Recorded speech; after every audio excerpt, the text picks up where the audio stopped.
اور اگلے جملے میں حضور نے وضاحت کر دی، فرمایا جب رب دنیا میں کسی پر مسکراتا ہے نا تو اس کا معنی یہ ہے کہ قیامت میں پھر اللہ اس سے حساب کوئی نہیں لے گا۔ جس پر اللہ دنیا میں مسکرا دیا اس سے کوئی حساب، تو وہ کام ڈھونڈنے چاہیے نا جس سے اللہ مسکرائے۔ ویسے کبھی ہم ایسا کرتے ہیں کہ نہیں کہ کسی کو راضی کیا جائے؟ یہ کام ہم کرتے ہیں کہ ہماری کمپنی کا جو سربراہ ہے وہ ہم سے راضی رہے، جس ادارے میں ہم پڑھاتے ہیں اس ادارے کا بڑا ہم سے راضی رہے۔ یہ کرتے ہیں ہم، اس کے لیے کچھ نہ کچھ ہیلے بہانے ہم کرتے ہیں۔ برادری، قبیلہ، علاقہ، بستی، لوگ کسی طریقے سے ہمارے ساتھ مطمئن رہیں، کرتے ہیں نا یہ سارے کام۔ اس میں تھوڑی مشکل بھی ہمیں آتی ہے لیکن کرتے ہیں، کیا کریں۔ گھر میں بھی کئی دفعہ ایسا ماحول بنانا پڑتا ہے۔ چلیں ایک اور میٹھی مثال دیتے ہیں، زیادہ سمجھ میں آئے گی۔ چھوٹا بچہ خوش رہے، آپ اس کے لیے محنت نہیں کرتے؟ وہ چھوٹا ہے، اس کو خوش کرنا فرض ہے ابا پہ، لیکن وہ کہتا ہے کہ میں نے موٹر سائیکل لینا ہے۔ چھوٹا ہے، چلا ہی نہیں پائے گا، تو ابا پھر اسے راضی کرتا ہے، کہتا ہے بیٹے چھوٹا سائیکل لے لے، چل میں تجھے اڑانے والا جہاز لے دیتا ہوں۔ مقصود کیا ہے کہ اس کو ناراض نہیں کرنا، یہ روئے نہ، اس کا دل نہ ٹوٹے۔ ہو یارو سنو نا میں کیا کہہ رہا ہوں، اگر چھوٹے بچے کے لیے وہ چیزیں ڈھونڈتے ہو، میرے ابا جی نا اپنے نواسے کے لیے کھلونا لے کے آئے تو بچہ بڑا ہی کھیلا، تو ابا جی کہنے لگے لو پیسے پورے ہو گئے میرے۔ بچے کو پسند بڑا ہے نا، پیسے پورے کر چھڑے نے، انہیں دیکھو نا جی کتنا اس کو راضی ہوا ہے۔ تو انسان کیا کرتا ہے کہ کوشش کرتا ہے، چھوٹا بچہ بھی ناراض نہ ہو تو وہ چیزیں وہ ڈھونڈتا ہے کہ اس کو کیا پسند ہے، چاکلیٹ لے جاؤں، فلاں چیز لے جاؤں، آئس کریم لے جاؤں۔ تو ایک بچے کے لیے، گھر کے لیے، سربراہ کے لیے اتنی محنت کرتے ہو، تو وہ کام بھی ہمیں ڈھونڈ کے تلاش کرنے چاہیے نا جس سے رب راضی ہوتا ہے، اللہ راضی ہوتا ہے۔ بتاؤں وہ کون کون سے کام ہیں؟ نبی کریم صلی اللہ تعالی علیہ وسلم نے ارشاد فرمایا 3 لوگ ہیں جنہیں دیکھ کے رب مسکراتا ہے۔ یا رسول اللہ صلی اللہ علیہ وسلم وہ کون کون سے؟ تو محبوب فرمانے لگے ایک وہ بندہ ساری مخلوق سوئی ہے، آدھی رات ہے، رات کا پچھلا پہر ہے، اس نے اٹھ کے وضو کر لیا، مصلی پہ کھڑا ہو گیا خدا کی یاد میں، فرمایا اسے دیکھ کے رب مسکراتا ہے جو اس کی شان کے لائق ہے۔ مسکراتا ہے اللہ۔ یہ تو سونے کا ٹائم تھا، یہ تو گہری نیند آنے کا وقت تھا، رات کا پچھلا پہر۔ رات پوے تے بے درداں نو نیند پیاری آوے، تے درد منداں نو یاد سجن دی ستیاں وی آن جگاوے۔ اور ساون کی کالی راتوں میں جب بوندا باندی ہوتی ہے، وہ راتوں کو اٹھ اٹھ روتے ہیں جب خلقت ساری سوتی ہے۔ اللہ مسکراتا ہے۔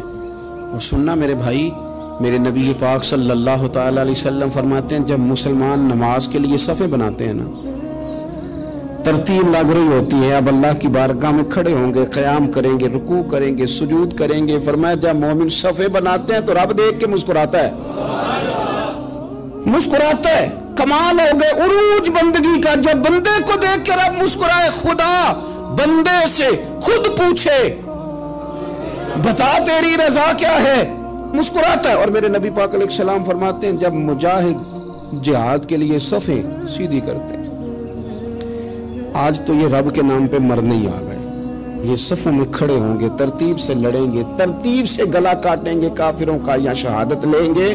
فرمایا جب جہاد کے لوگ صفیں بناتے ہیں تو رب انہیں دیکھ کے مسکراتا ہے۔ کتنے نصیبوں والا وہ بندہ ہے جسے دیکھ کے مسکرا دیا۔ او یار کبھی تیرا بیٹا تیرے سامنے مسکرائے نا چھوٹا، تو تیرا دل باغ باغ ہو جاتا ہے۔ تیری ماں بیمار کسی ایک دن صحیح طرح ہنس پڑے تو طبیعت خوش ہو جاتی۔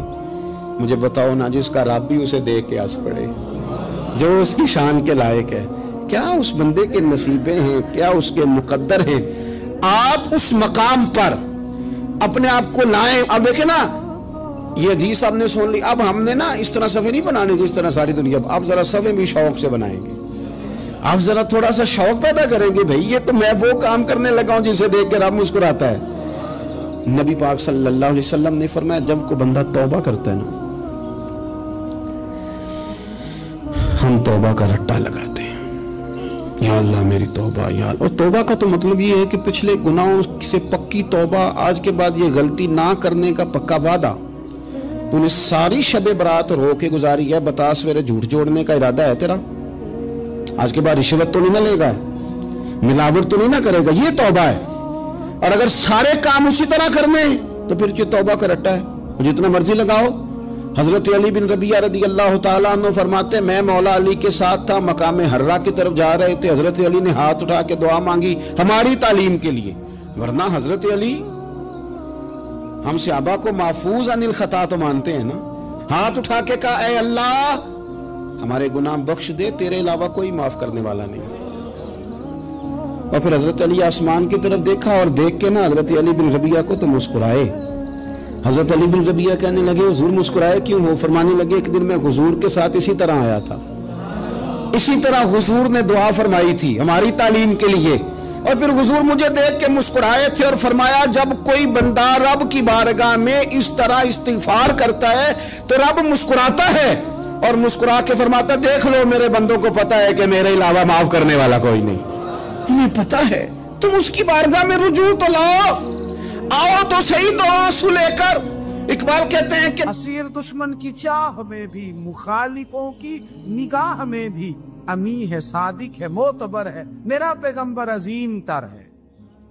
نبی پاک صلی اللہ علیہ وسلم تشریف لائے، انہوں نے کہا جی آپ جو فیصلہ بھی کریں قبول ہے، آپ بتا دیں کون سا قبیلہ حجر اسود اٹھا کے باقی خانہ کعبہ کی تعمیر مکمل ہوگی، حجر اسود کون سا قبیلہ لگائے، پہلے طے کر لیا تھا جو حضور فیصلہ کریں گے سب کو قبول ہوگا۔ اب اگر حضور ایک کے حق میں فیصلہ کر دیتے تو تیار تھے نا باقی قبول کرنے، اب وہ سارے قبیلے نظریں حضور پہ لگائیں، نتیجہ نکلنا ہے، یہ سمجھ لیں پاس فیل کا نہیں فرسٹ سیکنڈ کا نتیجہ ہے۔ کس کو سعادت ملتی؟ ای سعادت بزور بازو نیز کس کو ملتی ہے؟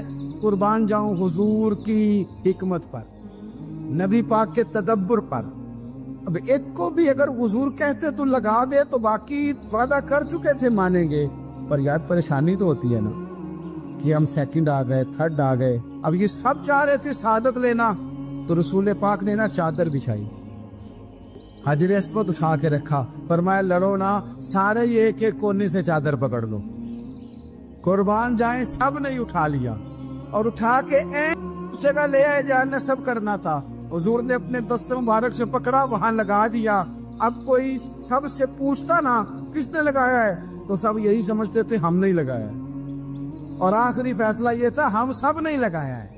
یہ حکمت ہے رسول پاک کی، تیرے آگے ہے یوں دبے لچے فصحا عرب کے بڑے بڑے، کوئی جان منہ میں زبان نہیں بلکہ جسم میں جان نہیں۔ نبی پاک علیہ السلام نے فرمایا جو نماز تم اپنے گھر کے اندر پڑھو گے ایک نماز کا اللہ تمہیں ثواب دے گا، جماعت کے ساتھ پڑھو گے تو 27 نمازوں کا ثواب، لیکن فرمایا وہی نماز اگر تم میری مسجد نبوی میں آ کے پڑھو گے تو اللہ 50,000 نمازوں کا ثواب عطا کرے گا، 50,000 نمازوں کا۔ اور مدینے والے حبیب فرمانے لگے وہی نماز اگر تم نے بیت اللہ میں آ کے پڑھی تو نماز ایک ہوگی، لیکن رب تمہیں 1,00,000 نماز کا ثواب عطا فرمائے۔ اب یہ فضیلت حضور نے بیان کی، فضیلت دیکھیں اللہ تعالیٰ کی رحمتیں ہر جگہ برستی، یہاں کب برسیں گی ہمیں کوئی پتہ نہیں، تقریر کے وقت، خطبے کے وقت، نماز کے وقت، دعا کب برسیں گی نہیں پتہ، لیکن خانہ کعبہ کا جو معاملہ ہے اور وہاں جو رحمت کا معاملہ ہے، ملا رومی فرماتے ہیں کہ خدا کی رحمت اگر تجھے اتنی مل جائے نا قطرے کے برابر بھی، تو سمجھ لے تیری دنیا بھی بن گئی اور تیری آخرت بھی بن گئی۔ اب میرے نبی پاک علیہ السلام کی حدیث سنیں، حضور فرماتے ہیں روزانہ بیت اللہ شریف پر اللہ کی 120 رحمتوں کا نزول ہوتا ہے۔ یا رسول اللہ کس وقت ہوتا ہے؟ فجر کے وقت، ظہر کے وقت، عصر کے وقت، طواف کے وقت، نماز کے وقت، کب؟ تو حضور نے طے کر کے بتایا، فرمایا 120 رحمتیں اللہ خانہ کعبہ پہ نازل فرماتے ہیں۔ یا رسول اللہ کب؟ فرمایا 60 رحمتیں تو ان پہ برستی ہیں جو بیت اللہ کا طواف کرتے، اور فرمایا 40 رحمتیں اس پر برستی ہیں جو حرم شریف میں نماز پڑھتا ہے، اور حضور فرماتے ہیں کچھ بھی نہ کرے بس بیٹھ کے کعبے کی زیارت ہی کرتا رہے، 20 رحمتیں تو اللہ اسے بھی عطا فرما دے۔ کتنی مقدس جگہ ہے، وہاں جانے کا ذوق، وہاں جانے کی تڑپ، وہاں جانے کا شوق۔ ان لوگوں سے تھوڑا سا شکوہ ہے جو کہتے ہیں جی میں نے جی بڑی راج راج کے زیارت کر لی ہے، بس راج گئے، ختم ہو گئی بات۔ سنو، نبی پاک علیہ السلام نے 53 سال حیات ظاہرہ کے وہاں گزارے، 53 سال، لیکن جناب صدیق اکبر رضی اللہ تعالیٰ عنہ فرماتے ہیں قربان جاؤں جس رات میرے کریم محبوب علیہ السلام ہجرت کی رات مکہ مکرمہ سے نکل رہے تھے تو حضور پلٹ پلٹ کے بیت اللہ کو دیکھتے، حضور پلٹ پلٹ کے دیکھتے تھے، اور پھر میرے محبوب کریم علیہ السلام نے پلٹ کے کعبے کی طرف دیکھ کے فرمایا بیت اللہ تو مجھے بڑا ہی پیارا ہے، تو مجھے بڑا ہی پیارا ہے، اے شہر مکہ تو مجھے بڑا ہی پیارا ہے۔ فرمایا اگر میری قوم مجھے پریشان نہ کرتی میں تجھے کبھی چھوڑ کے نہ جاتا۔ 53 سال رہنے کے باوجود بھی حضور کا بیت اللہ سے پیار، نبی پاک کی اس شہر کے ساتھ وابستگی، وہ دلچسپی، وہ ذوق، وہ شوق، وہ کیفیات کیوں مان پڑتے جا رہے ہیں ہمارے جذبے؟ ہمارے سیاست کی باتیں روز ہونے لگی ہیں، بحثوں کی باتیں روز ہوتی، لیکن اپنا عشق مضبوط کرنے کی بات، آپ یقین کریں جو عشق ہوتا ہے یہ بندے کو آزاد کر دیتا ہے، یہ بندے کو عشق آزاد کر دیتا ہے۔ اعلیٰ حضرت فرماتے ہیں اے عشق تیرے صدقے جلنے سے چھٹے سستے، جو آگ بجھا دے گی وہ آگ لگائی ہے۔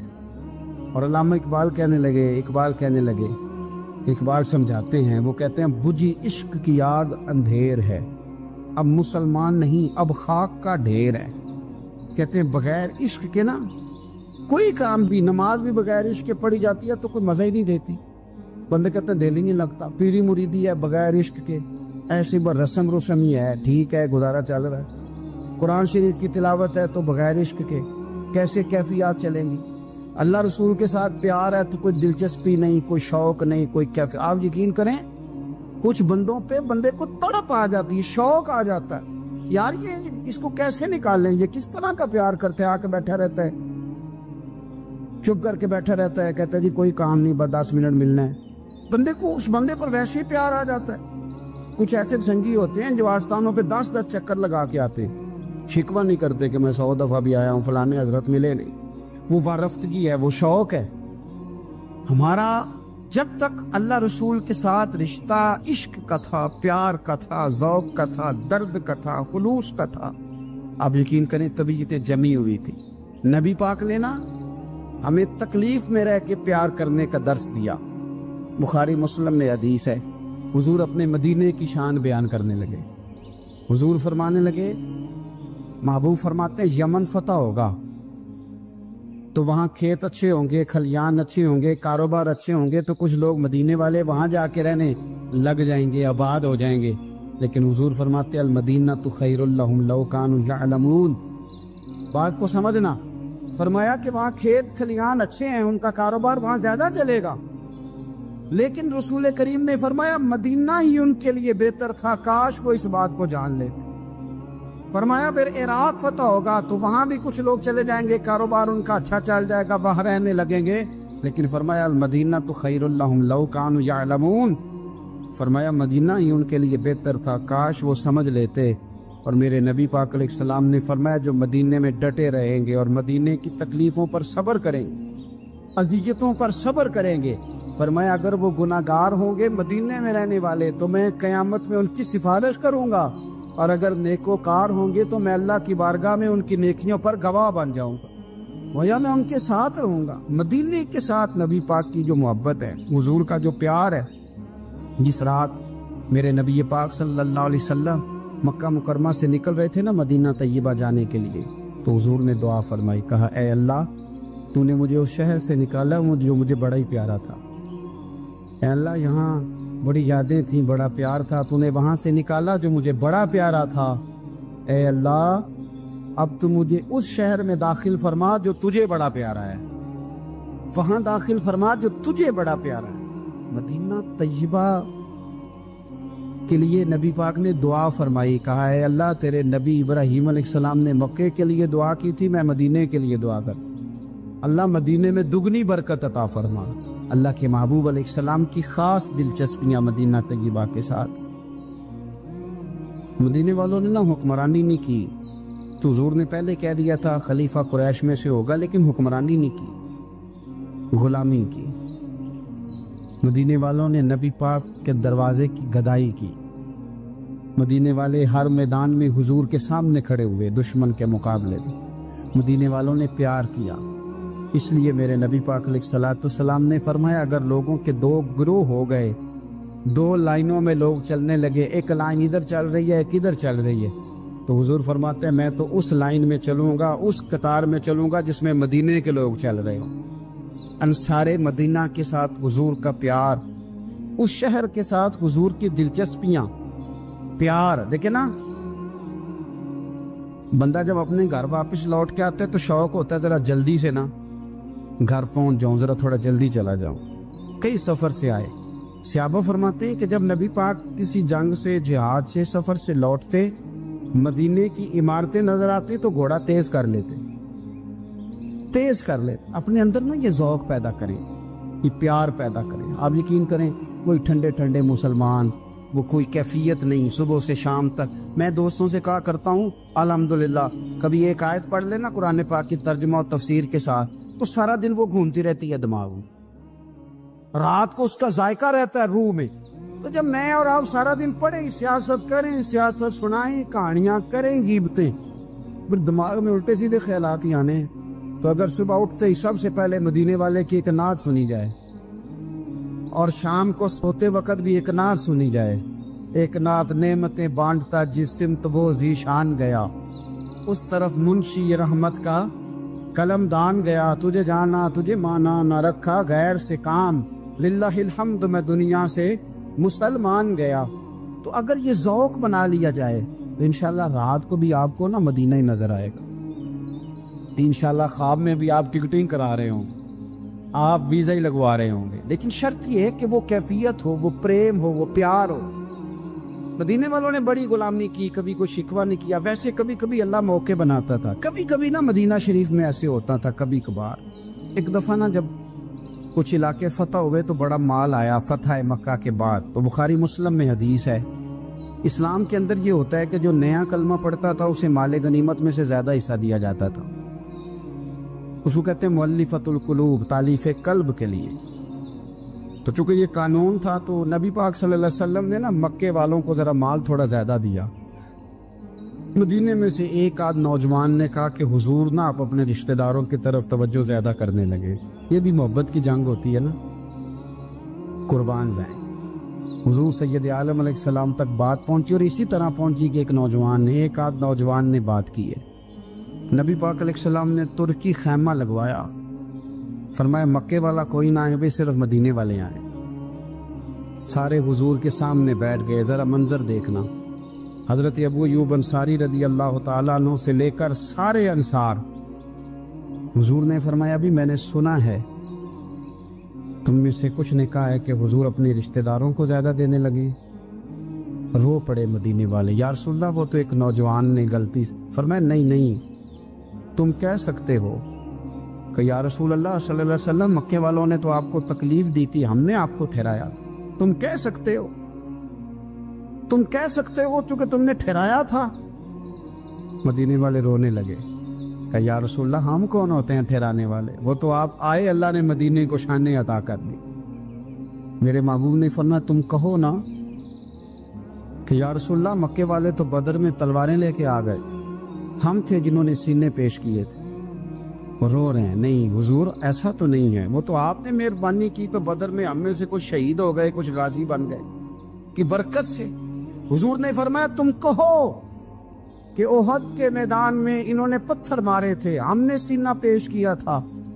حضور بھی رونے لگے، مدینے والے بھی رونے لگے۔ نبی کریم نے فرمایا تم کہو کہ جانے ہم نے قربان کی، تم کہو کہ حضور ایک قربانیاں ہم نے دی، کہہ سکتے ہو تم نے دی ہیں، ہمارا حق بنتا ہے کہو۔